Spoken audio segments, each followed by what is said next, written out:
आदित्य ओम को पहले मैं धन्यवाद दे रहा हूँ हिंदी में बोलने के लिए, क्योंकि शायद 50 वर्ष बाद मैं आपसे न मिलूं, लेकिन हो सकता है 50 वर्ष बाद हिंदी बोली जाएगी, इस पर मुझे संदेह है। साथियों, मैं अतिथि बनकर नहीं आया। मैं एक फिल्मकार की लड़ाई जानता हूँ, ऐसा एक व्यक्ति जो पत्रकार हो, साहित्यकार हो और जिसमें एक बड़ा कलाकार हो लेकिन बड़े कलाकार के पास बड़ी प्रसिद्धि न हो, तो वो फिल्म बनाना कितना कठिन होता है। और ख़ास तौर पर जब पैसे दूसरों से मांगने होते हैं या अपने खुद के कमाई के पैसे हो, तो फिल्म बनाना बहुत मुश्किल होता है। और मुश्किल होने के बाद उसे दर्शकों तक ले जाना वो और एक बड़ी मुश्किल लड़ाई है। पर आपको जानकर आश्चर्य होगा कि मैं इस फिल्म को ढूंढ रहा था।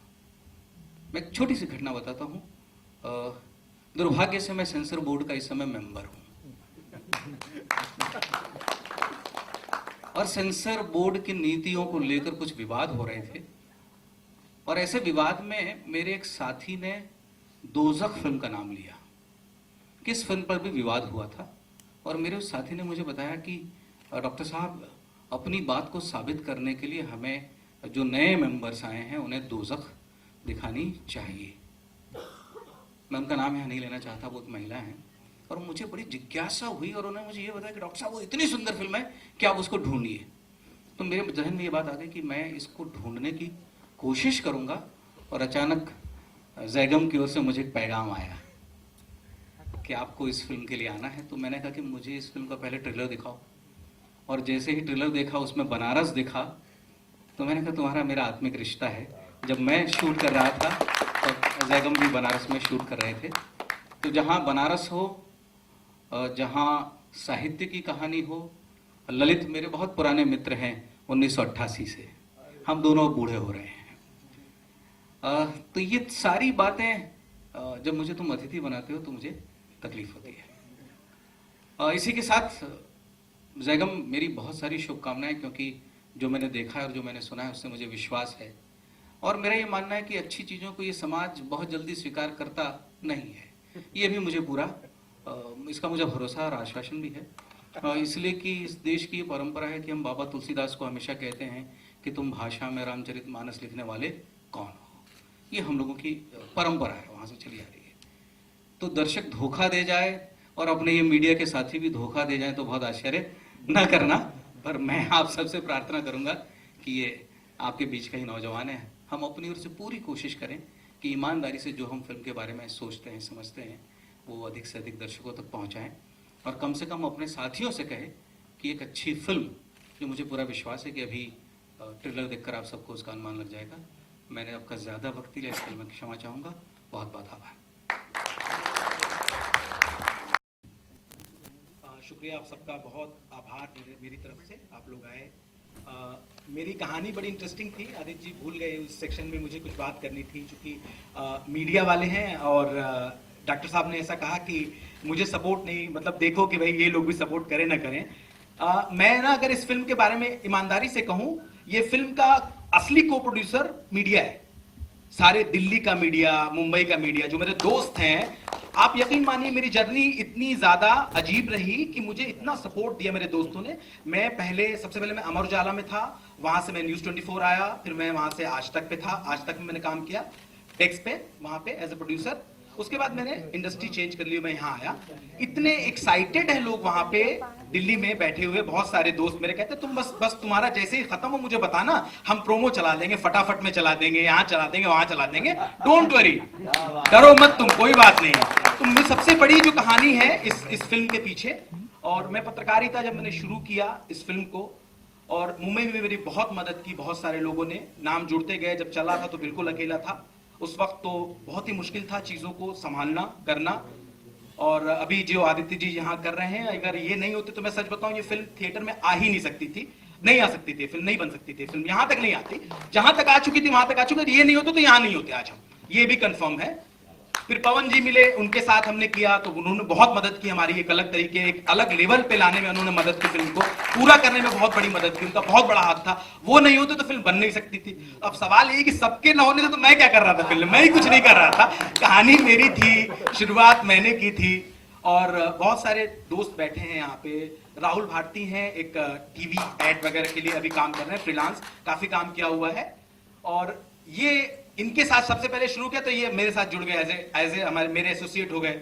हमने 2012 में फिल्म शुरू की थी। 2012 की शुरुआत में जनवरी में इन्होंने लिखना शुरू किया कि भाई हम बनाएंगे इसमें। पैसे वैसे थे नहीं कहीं से भी, मैंने जितना पॉलिसीज वगैरह पैसा जोड़ा था सब जोड़ के मैं देख रहा था अच्छा इतना कैलकुलेशन बचता है, अब मैं LIC भी छोड़ उसको भी तोड़ देता हूँ, यहाँ भी कर देता हूँ, यहाँ से भी आ जाएंगे वहां से भी आ जाएंगे, तो देखता हूँ बनता क्या है।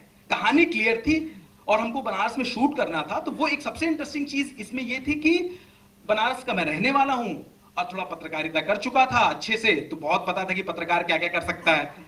पत्रकार सब कुछ कर सकता है। देखिए सर मैंने फिल्म भी बना ली, मैं पत्रकार हूं, आज भी कह रहा हूं मैं हूं पत्रकार। देखिए मैंने फिल्म भी बना ली। सबसे बड़ी चीज मुझे लगी, जो अभी बीच में कुछ इंटरव्यूज हुए, कुछ इमोशनल इंटरव्यूज थे, कई सारी बातें थी, तो मुझे वही लगा कि पत्रकार चाहे तो वो कुछ भी कर सकता है।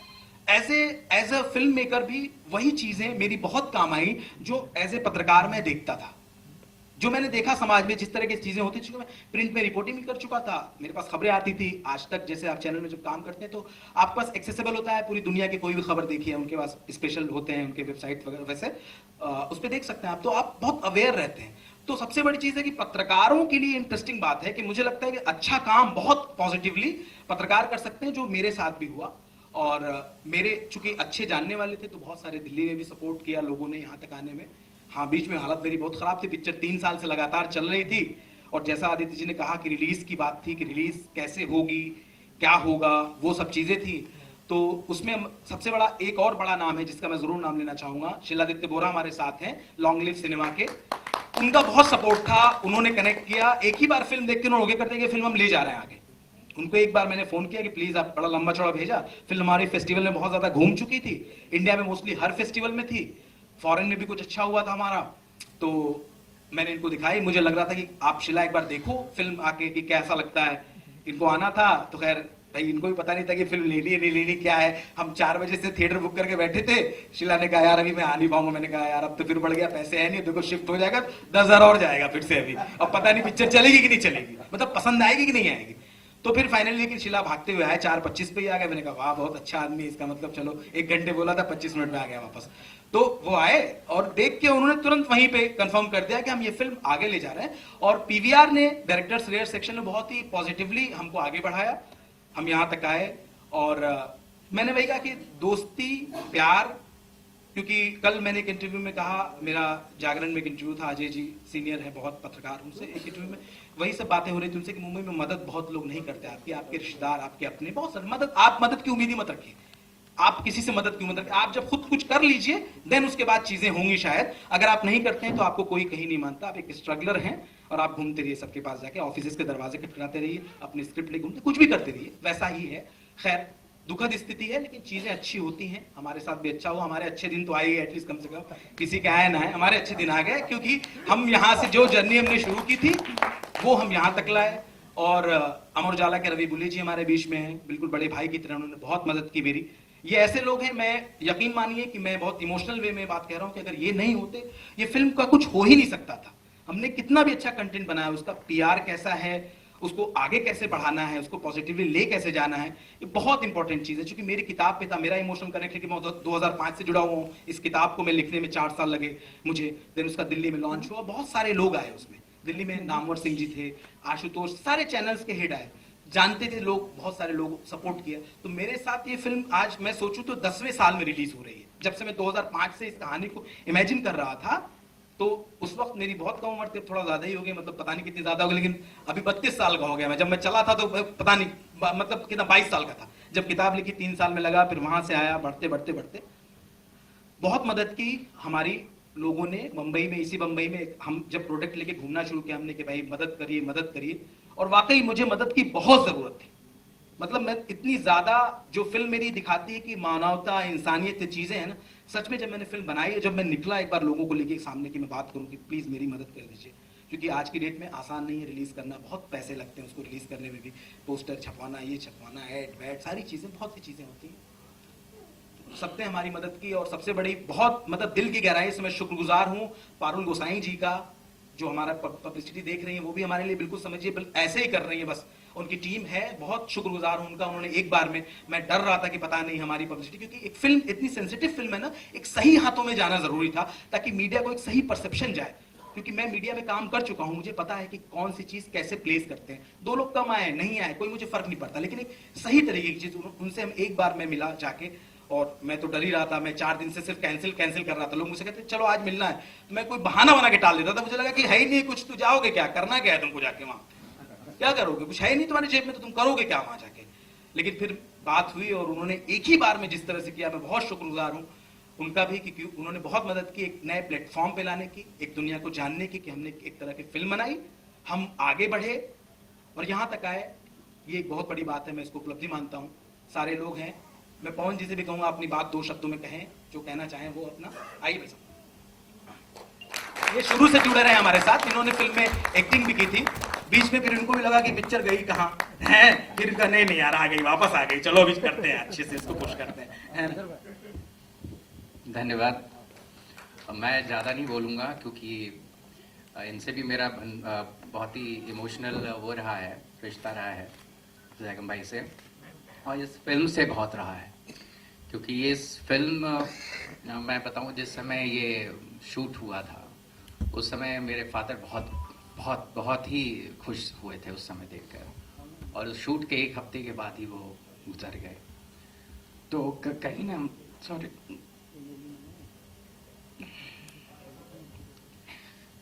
तो मेरे लिए बहुत मायने रखता है फिल्म।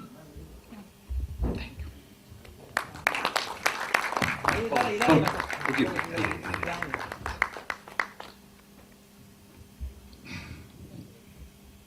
तो हाँ ठीक है, तो फोटो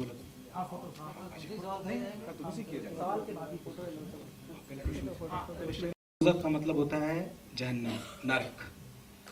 फिल्म की कहानी जो मैंने लिखी थी ना, उपन्यास जो लिखा था इसी नाम से था, वो फैसिनेट कर रहा था मुझे वो नाम। नॉवेल का नाम भी पहले मैं कुछ और रखना चाहता था, फिर मुझे लगा नहीं नहीं दोज़ख ही नाम रखते हैं, अच्छा है, ये नाम सही लग रहा था मुझे। देखिए क्या है ना कि इसके पीछे एक तो लॉजिक था, किताब का नाम वही था, दूसरा चीज है उसकी कहानी कुछ ऐसी है ना। बेसिकली क्या होता है कि आप ना, मेरा जो थॉट प्रोसेस था उसको लिखने का, कहानी इसका नाम के पीछे, कि आप जब किसी दूसरे मजहब से या किसी इंसान से या किसी और से जब आप नफरत करते हैं और आपको लगता है कि ये जन्नत जाने का रास्ता है ना, आप असल में दोज़ख में जी रहे होते हैं। ये फिल्म उससे बाहर का रास्ता बताती है कि आप किस तरीके से, जो आप समझते हैं कि मैं किसी से नफरत करके, चाहे वो धर्म के आधार पे, किसी आधार पे आपको लगता है बहुत अच्छा जन्नत एक अच्छा एहसास या बहुत अच्छी चीज वैसा, तो ये उसका रास्ता है कि आप देखिए कि आप किस कंडीशन में जी रहे हैं। जो जन्नत जीव आप करना चाहते हैं, असल में आप जहन्नम में जी रहे होते हैं। तो ये उस तरह की चीजों को दर्शाता है, उसका टाइटल। हाय जैगम, निकिता यो। सबसे पहले तो congrats for your film and best wishes. मैं एक चीज जानना चाहूंगी कि 2 बार ये फिल्म सेंसर बोर्ड से रिजेक्ट हो चुकी है, if I am not mistaken. तो इस बार कैसी तैयारी की है आपने, बिकॉज फिल्म का कंटेंट जो है वो काफी कंट्रोवर्शियल लग रहा है, उसके बारे में थोड़ा आप बता दीजिए। और देखिए सेंसर तो फिल्म को मिल चुका है, फाइनली हमने ले लिया था, क्योंकि थोड़ा सा मैं कॉन्शियस था, चीजें थी। देखिए क्या होता है ना, कई बार समझ होती है अपनी अपनी। पहली चीज की मेरे पास बड़ा पुख्ता इस बात का आधार था कि मैं सेंसर बोर्ड के से थोड़ा सा लड़ सकूं इस बात के लिए कि मेरी फिल्म में कोई कट मत दीजिए, या फिर ये फिल्म सही है। ये 2009 से पब्लिक डोमेन में है ये चीज। पहली चीज थी कि ये किताब पब्लिक डोमेन में है, और इसको बड़े बड़े प्रकाशक ने, राजकमल प्रकाशन ने छापा था, दिल्ली से, बड़ा प्रकाशक है अपने आप में वो। इसके अलावा दूरदर्शन पे भी इसके बारे में एक डॉक्यूमेंट्री जो है वो टेलीकास्ट हो चुकी थी। एक डॉक्यूमेंट्री दूरदर्शन ने 10 मिनट का एक दिखाया था, वो टेलीकास्ट किया था उसने। तो डिफरेंसेस थे, ओपिनियन के डिफरेंसेस थे कि क्या ऐसा होना चाहिए, नहीं होना चाहिए। लेकिन मैंने कहा कि ऐसा होना चाहिए, ये परसेप्शन है सिर्फ ना। एज ए कहानीकार मुझे कहानी कहने का हक है कि नहीं है, ये बहुत बड़ा सवाल है। और डॉक्टर साहब बैठे, मैं वही कहूंगा कि मैंने जो कहा, एक IAS का कल इंटरव्यू था, उसमें मैंने यही कहा कि भाई कहानी का धर्म थोड़ी होता है, इंसान का धर्म होता है। आप उसको लाठी मारो, कहानी को थोड़ी मार दोगे आप जाके, उसके शब्द फाड़ के फेंक दो, कुछ भी कर दो, लेकिन वो तो बनी रहेगी। तो रिलीजन, वही मैंने कहा, तो वो परसेप्शन का फर्क था, और हम आगे तक गए। 2 बार इस तरह का हुआ था। फाइनली उस वक्त लीला सैमसन जी सेंसर बोर्ड की चेयरमैन थी, थोड़ा सा सेंसिटिविटी हो गई थी, थोड़ा सा मामला गड़बड़ हो गया था चीजों को लेके, समझने का फर्क था। मैं कोई कट लेने को तैयार नहीं था, मैंने साफ कहा था कि मुझे नहीं चाहिए, क्योंकि आप बताओ तो सही कि गलत मैं क्या दिखा रहा हूं। आपने ट्रेलर में भी जैसे देखा ना कि अजान की आवाज और ओम भूर्भुवस्सुवः मिक्स हो गया। क्या बम्बई में नहीं होता? आप देखिए 3 बजे सब लोग बाहर चलते हैं, देखिए सब आवाजें मिक्स हो जाती हैं। हर जगह होता है, एग्जैक्टली वही मैंने कहा। तो ये एक रियल इंडिया को ना दिखाने की कोशिश मैंने की, कैसा होता है, किस तरह की कहानियां घूम रही हैं। इवन आज एक बड़ी अच्छी खबर है, कल से घूम रही है, सोशल मीडिया में भी चल रही है, मथुरा में एक मुस्लिम आदमी ने एक बड़े भव्य मंदिर का निर्माण कराया है। अब इस पे कोई फिल्म बना दे तो लोग कहेंगे अरे साहब ये क्या कर दिया, लेकिन ये कोई बात तो नहीं है। क्या किसी हिंदू को ये राइट नहीं कि कोई मस्जिद बनवा दे? बनवा सकते हैं। मैं 25 उदाहरण दे सकता हूं, लोग जमीनें देते हैं बनवाने के लिए, भाई चलो मस्जिद बनवा दो या मंदिर बनवा दो। ये तो कल्चर है इंडिया का, ये तो कल्चर है जो चला आ रहा है। ये समझने का फेर हो सकता है, परसेप्शन में फर्क हो सकता है, लेकिन एंड ऑफ द डे आपको मानना पड़ेगा कि भाई ये इंडिया है और इसमें ऐसे ही होता है, जो मैंने दिखाने की कोशिश की। मेरा सवाल आपसे है, आजकल जो दौर चला आ रहा है, धर्म के ऊपर ज़्यादा फिल्में बन रही हैं, और धर्म के ऊपर अगर ज़्यादातर हम कोई टॉपिक अगर चूज़ करते हैं तो कई बारीकियों को बहुत ही ध्यान से देखा जाता है। हर चीज़ों को आप बारीकी से आप हर सीन को आप दर्शाने की कोशिश करते हैं। तो आप पत्रकार भी रहे और पत्रकारिता के दौरान आपने नोवेल भी लिखा है। फिल्म बनाते दौरान आपको कितनी तकलीफें हुई, कितनी चैलेंजेस हुई? और साथ में ये जानना चाहता हूँ, आपने 2 रिलीजन के बारे में आपने दिखाने की कोशिश की है, तो क्या मुस्लिम रिलीजन आपके फिल्म के जो सीन्स है वगैरह से ऑफेंड होंगे, क्या होंगे, मैं आपसे जानना चाहूँगा। देखिए, पहला मैं नीचे आपके सवाल के निचले सिरे को पकड़ता हूँ। ऑफेंड वाली बात तो ऐसे मेरी कोई कोशिश भी नहीं है ऑफेंड करना। एक तो मैंने कहा ना कि 2009 से चीज पब्लिक डोमेन में है और इसके 2500 रेफरेंसेस, जैसे मैंने आपसे इंटरेस्टिंगली बोला है, अभी ये बात बोली कि आप अभी चेक करेंगे, मथुरा से खबर आई कि साहब एक मुस्लिम ने एक मंदिर बना दिया। तो ये अपनी अपनी इंडिविजुअल आदमी क्या सोचता है सोसाइटी के बेटरमेंट के लिए या आपसी मेल जोल बढ़ाने के लिए, ये उसके ऊपर डिपेंड करता है। मैं जिस जगह से आया हूं, मैं मेरा घर जहां था उसके ठीक बगल में जो रहते थे वो सज्जन हिंदू है, लेकिन मैं जब पैदा होने के 10 साल बाद तक तो मैं समझता रहा कि वो मेरे रियल में चाचा है।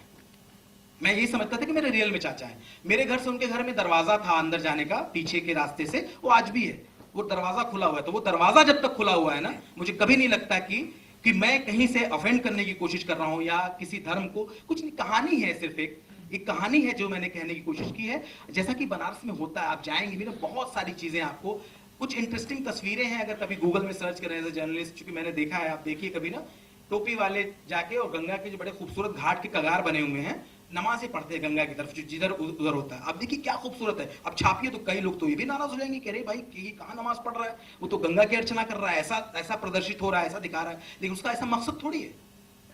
तो ऐसा कुछ नहीं है। कंटेंट बहुत ज्यादा मैं नहीं मानता, ये मैं मानता हूं कि थोड़ा सा बोल्ड कंटेंट है इस मामले में, क्योंकि धर्म को लेके जो और लोग कर रहे हैं। देखिए एक बड़ा फर्क है। मैं एक क्लियर फर्क बताऊं, मेरी फिल्म में और जो दूसरी फिल्में बन रही है अभी ना, वो प्योरली कमर्शियल फिल्म है। मेरी फिल्म कमर्शियल नहीं है, और मुझे इस बात को कहने में कोई संकोच नहीं होता 1% कि मेरे पास कमर्शियल फिल्म बनाने के पैसे नहीं थे। तो मेरे पास एक छोटी सी अच्छी सी कहानी थी, मुझे लगा ये मैं बना सकता हूं, ये शायद मेरे बजट में आ जाएगी, वो मैंने कहानी कही। मैं इसको कहूंगा थोड़ी सी ऑफ बीट फिल्म है। तो वो लोग ना, देखिए धर्म का जब इस्तेमाल होता है ना, तभी प्रॉब्लम होती है, चाहे वो पैसे के लिए हो, चाहे वो सत्ता के लिए हो, चाहे वो किसी भी चीज के लिए हो। धर्म को जब इस्तेमाल करेंगे आप उस चीज के लिए, आप अच्छे कामों में धर्म का इस्तेमाल करें तो कितना पॉजिटिव है। कोई हिंदू को, हर कोई किसी का मदद करो, हिंदू धर्म में लिखा हुआ सबकी मदद करो। आप अगर मानोगे तो आप मुसलमान की मदद करो, सबकी मदद करो। वो आप कमर्शियल हो जाओगे धर्म को लेके जब ना, तो आपको लगेगा अच्छा वो साईं बाबा का बक्सा है, उसमें कुछ और करता हूं खेल में कि और बढ़ जाए उसके अंदर कलेक्शन। ये फर्क है दूसरी फिल्मों से। मैं अभी अलग मानता हूं, मैं उस जोन में हूं नहीं। अभी मैं सच बताऊं ना कि मैं उस जोन में हूं ही नहीं, क्योंकि वो अलग लेवल पे सोच रहे हैं, वो लोग अलग तरीके से कमर्शियली भुनाने की कोशिश कर रहे हैं। मेरे साथ ऐसा नहीं है। मेरी एक ईमानदार कोशिश है कि मैं जिस चीज को जैसे मैंने देखा वैसे मैं कहूं। यही आपका जवाब है। Sir, I have 2 questions. या एक तो सब्जेक्ट बहुत ही रिस्की है और एक नोवेल से आपने लिया है, पर आपका कुछ खुद का कुछ एक्सपीरियंस हुआ है इसके बारे में? कहाँ भी आपको टच हुआ है कि आपको ये फिल्म बनानी पड़ी हो, या तो किसने इंस्पायर किया है, कोई भी चीज ने? और दूसरा, इसके आगे आप और क्या करेंगे? देखिए, रिस्की वाला मुझे तो बिल्कुल भी रिस्की नहीं लगता। मैं ऑनेस्टली बोलूं, लोगों ने जब कह के मेरे दिमाग में डालना शुरू किया तो शायद मैं दिन में एक आध बार सोच लेता हूँ कि रिस्की है क्या। वैसा मैं पूछता हूँ खुद से कि रिस्की है क्या, क्योंकि मुझे रिस्की लगा नहीं बहुत ज्यादा कभी इस तरह का। मैं जिस परिवेश से आया हूं, मैं 15-16 साल की उम्र तक वहीं रहा बनारस में। उसके बाद मैं बाहर निकला, दिल्ली, लखनऊ, भोपाल, यहाँ वहाँ इधर उधर घूम के पढ़ाई की मैंने। तो रिस्की का सवाल ये है कि रिस्की देखिए है नहीं, कल्चर ऐसा ही होता है। मेरे बहुत, आप देखिए ना, इंटरेस्टिंग है कि जो इस फिल्म में जो लोग जुड़े हुए हैं, जो मेरे दोस्त हैं, धर्म के आधार पर कोई दोस्ती नहीं करता मैं, पहली बात ना। ऐसा होता है कई बार, सब लोग मिले जुले, मुझे फर्क नहीं पड़ता ना, मुझे समझ आता है। आप अगर मुझे देखें, आप मेरा देख के मुझे धर्म बता सकते हैं कि तुम्हारा धर्म कौन सा है, मैं कैसा दिखता हूं? मैं बात कह रहा हूं सिर्फ, मैं वही उसी आपकी बात पे आ रहा हूं। थोड़ा मुश्किलें हो गई हैं इस समाज में जिसमें हम रह रहे हैं, थोड़ी चीजें हैं। मैंने कहा इस्तेमाल जब हर चीज की तरह धर्म का भी इस्तेमाल होने लगा तो वो प्रॉब्लम हो रही है सोसाइटी में। लेकिन जो अच्छे लोग हैं, जो समझते हैं कि हम किस तरीके से हिंदुस्तान को रखेंगे और कैसे हम आगे बढ़ेंगे, तो वो है, वही एक फिल्म कहती है। तो रिस्की तो नहीं है। हाँ, अगली कहानी में मैं काम कर रहा हूँ जरूर, और मुझे लगता है कि हम शायद 8 महीने 9 महीने बाद फिर मिले यहीं कहीं। तो ये है, चल रही है बात। मैं पवन जी से पूछना चाहूंगी। पवन जी, हाय। एक तो प्रोमो सीरियसली बहुत ही बढ़िया प्रोमो है, लेकिन ऑब्वियसली जैसे सब लोगों ने कहा कि रिस्क फैक्टर भी बहुत है। मैं आपसे पूछना चाहूंगी कि स्मॉल स्क्रीन में आपको हमने एक्टिंग करते देखा है और आज आप खुद प्रोड्यूस भी कर रहे हैं और एक्ट भी कर रहे हैं, तो कैसा था एक्सपीरियंस इस फिल्म को प्रोड्यूस कर? नहीं, यहाँ इस फिल्म से जुड़ना मेरे लिए बहुत है। मैं पहले भी बोला हूँ कि ये मेरे लिए बहुत ही इमोशनल हो रहा है। और जैगम भाई मेरे बहुत अच्छे दोस्त हैं और इनके साथ मेरा काफ़ी इमोशनल हो रहा है। इनका जब भी कोई चीज़ ये करते हैं तो बहुत ही इंग्रॉस होके मतलब करते हैं और बात करते हैं, उस बारे में डिस्कशन करते हैं। और ये फिल्म जो है वो किसी कहते हैं ना कि आप इस फिल्म का जो स्टोरी है वो एक इमोशनल उस पर है।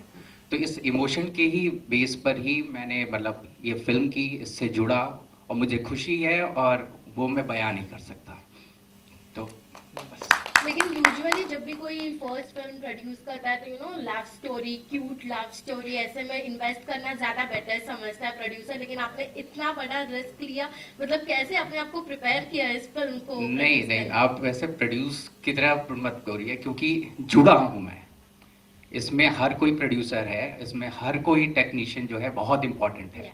मैं हर बार बोलता हूं कि यहाँ पर फ्रॉम स्क्रैच टू अभी तक जितने लोग भी हैं, हर किसी ने पॉजिटिव अपना वो दिया है।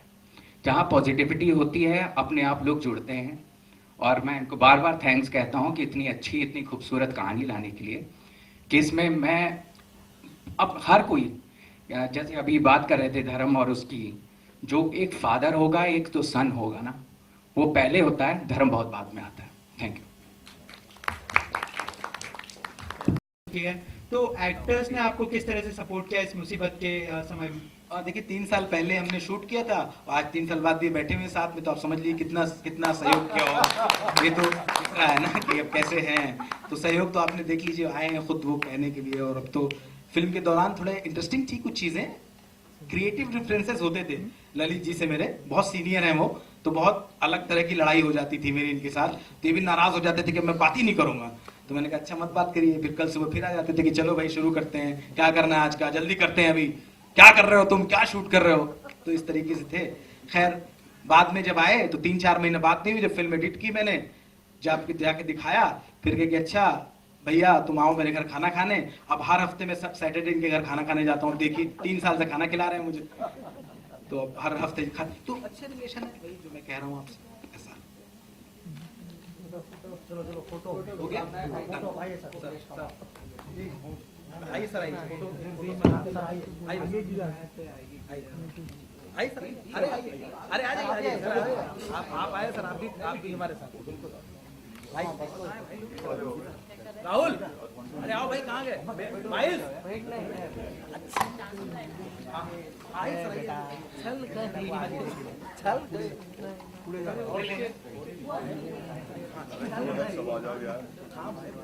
भाई सर, विशाल अभी विशाल प्रकाश झा, ये दूसरे लोग प्रकाश झा, इनके नाम से बहुत कंफ्यूज रहते लोग। ये बहुत पिक्चरें कट करते हैं हमारे लिए, बस इन्होंने बहुत लंबा काम किया। या सर आइए सर, अरे वो लॉन्च करने वो है, यानी पत्रकारों से सपोर्ट लेने के लिए पत्रकार बनना पड़ेगा। सर हमने तो 8 साल काम किया पत्रकारिता में। अभी सुन रहे हो ना भाई? सुन रहा हूँ। इधर कर with the girl.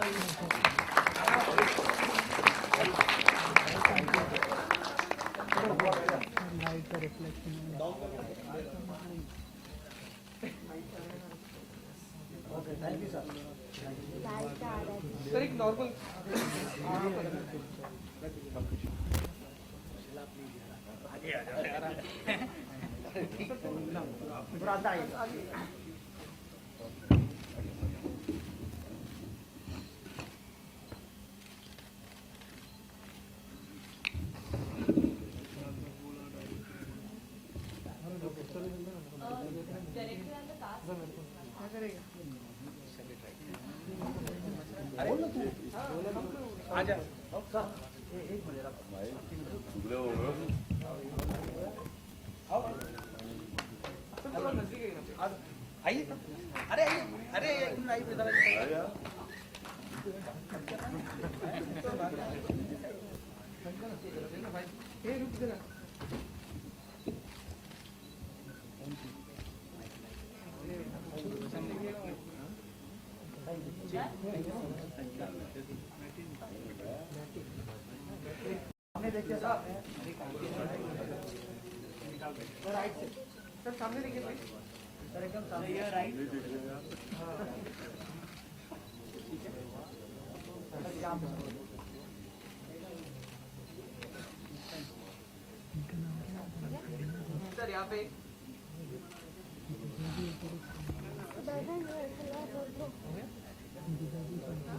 Done? Done.